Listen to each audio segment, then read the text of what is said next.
ఓం సాయిరాం. బాబా భక్తులందరికీ కూడా నమస్కారం అండి. అందరూ కూడా సుఖంగా సంతోషంగా ఎప్పుడూ కూడా ఆనందంగా ఉండాలి అని చెప్పి ఆ బాబాగారి తరపున నేను కూడా మనస్ఫూర్తిగా కోరుకుంటున్నాను.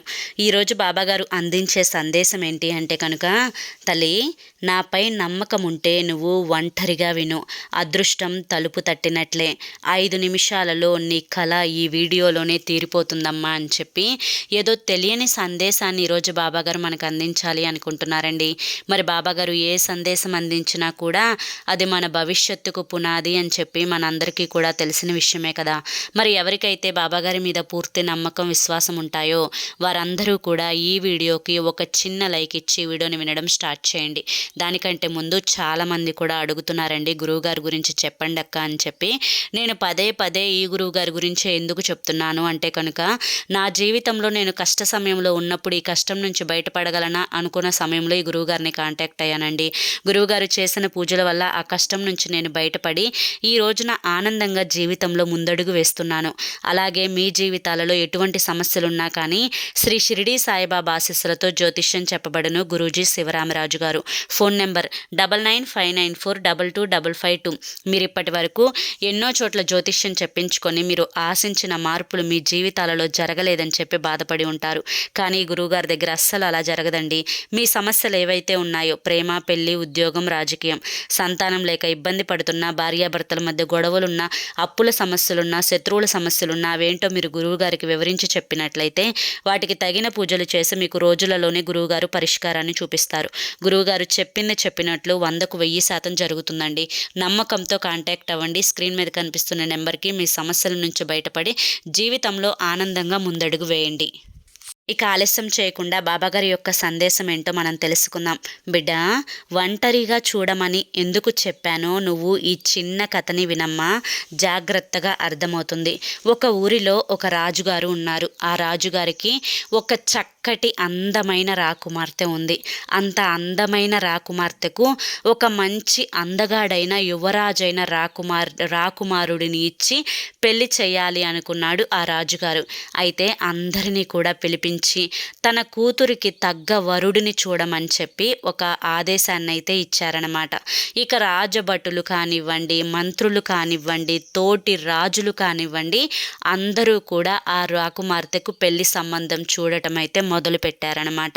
ఇక ఆ రాకుమారికి తగ్గ యువరాజు ఒక అందగాడైన చాలా పెద్ద రాజకుమారులలోనే వారసుడనమాట. అతని సంబంధం అయితే కుదిరింది. ఎంతో దర్జాగా, హుందాగా, వారి యొక్క స్థాయికి తగ్గట్లుగా పెళ్లిని కూడా చేశారనమాట. అయితే ఈ విధంగా ఆ యువరానికి మంచి అందగాడైన యువరాజు కూడా దొరికాడనమాట. ఇక వారిద్దరిని చూసి రాజకుమారుడు చాలా సంతోషపడతాడు. ఒకరోజు అందరూ కూడా సాయంత్ర సమయానికి ఎవరి గదుల్లోకి వారు వెళ్ళి నిద్రపోతూ ఉంటారనమాట. అయితే ఈ యొక్క యువరాజు యువరాణి కూడా ఒక గదిలో పడుకుంటారు. అయితే యువరాజు హాయిగా నిద్రపోతూ ఉంటాడు. కానీ యువరానికి ఎందుకో నిద్ర పట్టదు. నిద్ర పట్టక ఏం చేయాలో అర్థం కాక కూర్చొని అటు ఇటు చూస్తూ ఉండగా దూరంగా ఒక వస్తువు కనిపించింది యువరానికి. ఆ వస్తువు ఏంటబ్బా అని చెప్పి దగ్గరికి వెళ్ళి చూసింది. తీస్తే అది ఒక పెద్ద ఖడ్గం అనమాట. అంటే రాజులు వాడతారు కదా పెద్ద పెద్ద ఖడ్గాలు, అలా అది కూడా ఒక పెద్ద ఖడ్గం అనమాట. ఆ ఖడ్గాన్ని తీసిన తర్వాత దాని నిండా వజ్రాలు, రత్నాలు, వైడూర్యాలు, నవరత్నాలు వీటన్నింటి కలయికతో తయారైంది ఆ ఖడ్గము. ఒక్కసారిగా ఆ వరలో నుంచి బయటికి తీసిన వెంటనే వాటి యొక్క మెరుపుతోటి యువరానికి కళ్ళు తిరిగి కింద పడిపోతుందన్నమాట. అలా కళ్ళు తిరిగి కింద పడిపోతూ ఆ యొక్క ఖడ్గాన్నైతే దూరంగా విసిరేస్తుంది యువరాణి. ఆ విధంగా విసిరినప్పుడు ఆ ఖడ్గము నిద్రపోతున్న తన భర్త మెడ మీద వచ్చి పడుతుందన్నమాట. ఎంతో పొదునుగా ఉన్న ఆ ఖడ్గము ఒక్కసారిగా యువరాజు మెడ మీద పడేసరికి ఆ యువరాజు యొక్క తల భాగం మొండెం నుంచి వేరైపోతుందన్నమాట. ఇక ఆ యువరాజు చనిపోతాడు. ఇక కొద్దిసేపటికి మైకం నుంచి బయటపడిన యువరాణి తన భర్త కళ్ళే చూసి, వామ్మో, నేనేంటి నా భర్తని చంపుకున్నాను, నా చేతులారా నాకు తెలియకుండానే నా భర్తని చంపుకున్నాను, ఈ విషయం కనుక బయటకు తెలిస్తే ఏదన్నా ఉందా అసలు, నేను నా మొహం ఎలా నా తల్లిదండ్రులకు చూపించుకోవాలి, నేనెంత పెద్ద తప్పు చేశాను అని చెప్పి ఏం చేయాలో అర్థం కాని స్థితిలో ఆ యువరాణి పెద్దగా అరుస్తుందన్నమాట. అలా పెద్దగా అరిచేసరికి అందరి గదుల్లో నుంచి మహారాజు మహారాణి ఎంతో కంగారు పడుతూ యువరాణి గదిలోకైతే వస్తారనమాట. ఏం జరిగిందమ్మా అని చెప్పి మంచం కళ్ళే చూడగానే యువరాజు యొక్క శవం అనేది అక్కడ పడి ఉంటుంది. ఎవరు ఇంత పని చేశారు, నీ భర్తని ఎవరు చంపారు అని చెప్పి అనేసరికి కింద ఉన్న శివాలయం వైపు చూపిస్తుంది యువరాణి. ఇక ఆ శివాలయంలోకి ఎవరు వెళ్ళారు, భటులు ఎక్కడ అని చెప్పి కోపంగా భటులని శివాలయం వైపుకు పంపిస్తాడు మహారాజు. ఇక భటులు అక్కడ ఎంతో భక్తితో నియమనిష్టలతో శివాలయంలో మహాశివునికి పూజ చేస్తూ పంతులు గారు ఉంటారనమాట. ఆ పంతులు గారి దగ్గరికి వెళ్ళి భటులు, మహారాజు మిమ్మల్ని తీసుకుని రమ్మని చెప్పారు అని చెప్పి చెప్తారనమాట. నన్నెందుకు తీసుకొని రమ్మన్నారు, ఏం జరిగింది అసలు అని చెప్పి అడుగుతాడు భటులని పంతులు గారు. అప్పుడు పంతులు గారు, నేను మీకు అంటే భటులు చెప్తారు, నేను మీకు ఇప్పుడు ఏమి చెప్పలేను, మీరే రండి మీకే తెలుస్తుంది అంటే ఎంతో భయంగా పంతులు గారు మహారాజు దగ్గరికి వస్తారనమాట. అప్పుడు మహారాజు ప్రశ్నిస్తాడు, నా యొక్క అల్లుడిని ఎందుకు చంపారు అని చెప్పి. నేనెప్పుడు చంపాను మీ అల్లుడిని, ఏం మాట్లాడుతున్నారు రాజుగారు అని చెప్పి అడుగుతాడు పంతులు. ఏమీ తెలియదు కదా మరి పాపం పంతులకి.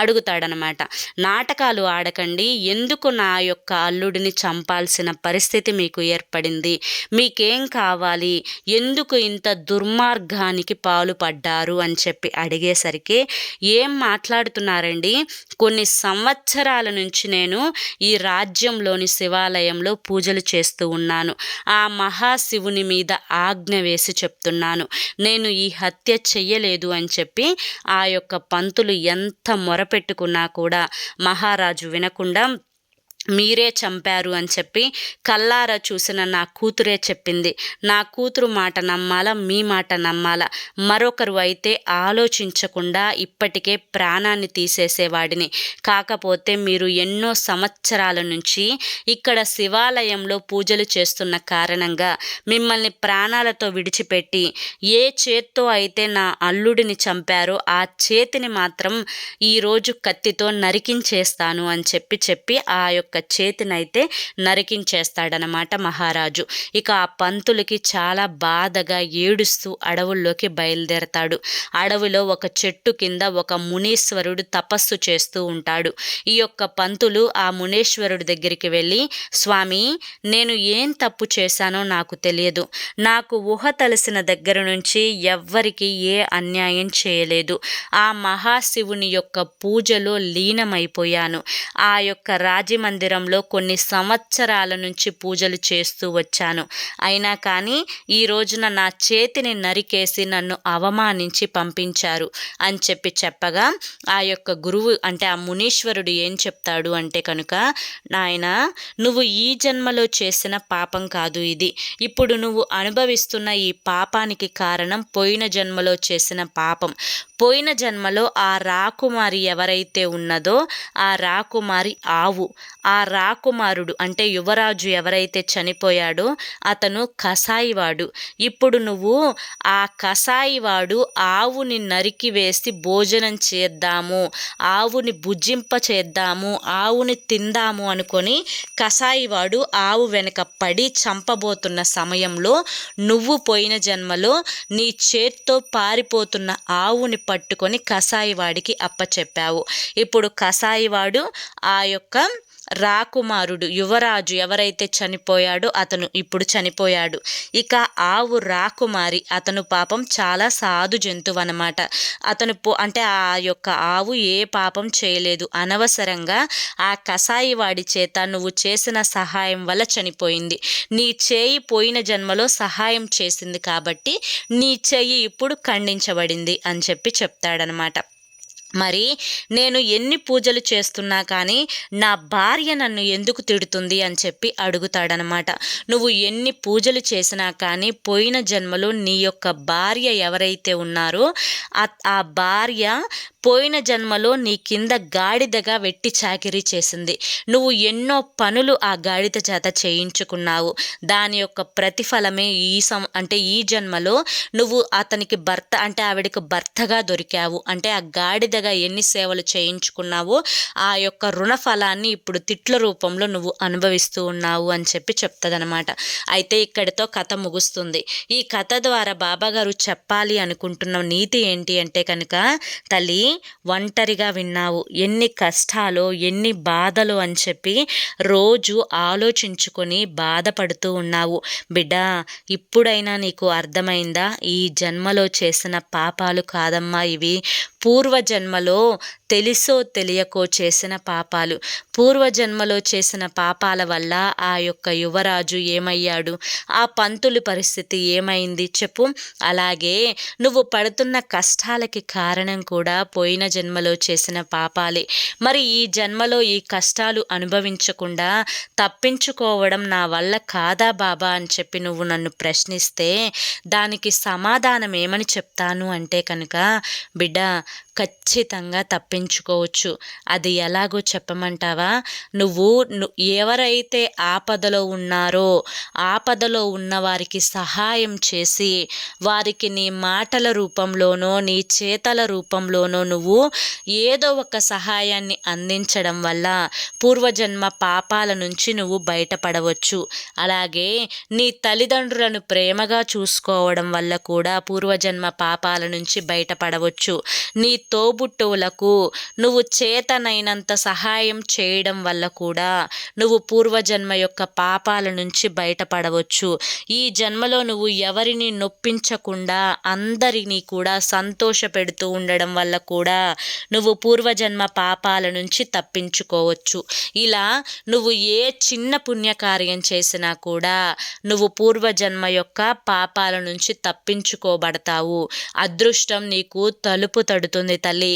ఇప్పుడు పూర్తిగా ఈ వీడియోలో నీకు అర్థమైంది కదా అని చెప్పి బాబాగారు ఈరోజు మనకి చాలా చక్కటి సందేశాన్ని అందించారండి. మరి ఈ సందేశంలో ఎంతో గొప్ప ఆంతర్యం ఉంది కదా. అది మీ అందరికీ కూడా నచ్చింది, అర్థమైంది కదా. మరి నచ్చింది, అర్థమైంది అని చెప్పి అనిపిస్తే ఈ వీడియోకి ఒక చిన్న లైక్ ఇవ్వండి. మీ నుంచి నేను కోరుకునేది ఆ చిన్న లైక్ ఒక్కటే. అంతేకాకుండా మరి కొంతమంది బాబా భక్తులకు వీడియోని షేర్ చేయండి. కింద కామెంట్ సెక్షన్లో ఓం సాయిరామ్ అని చెప్పి టైప్ చేయడం మాత్రం మర్చిపోవద్దు. మరి రేపు మరొక మంచి వీడియోతో మళ్ళీ కలుసుకుందాం. అంతవరకు కూడా బాబా ఆశీస్సులు మీపై ఉండాలి అని చెప్పి మనస్ఫూర్తిగా కోరుకుంటూ సర్వేజన సుఖినో భవంతు. ఓం సాయిరామ్.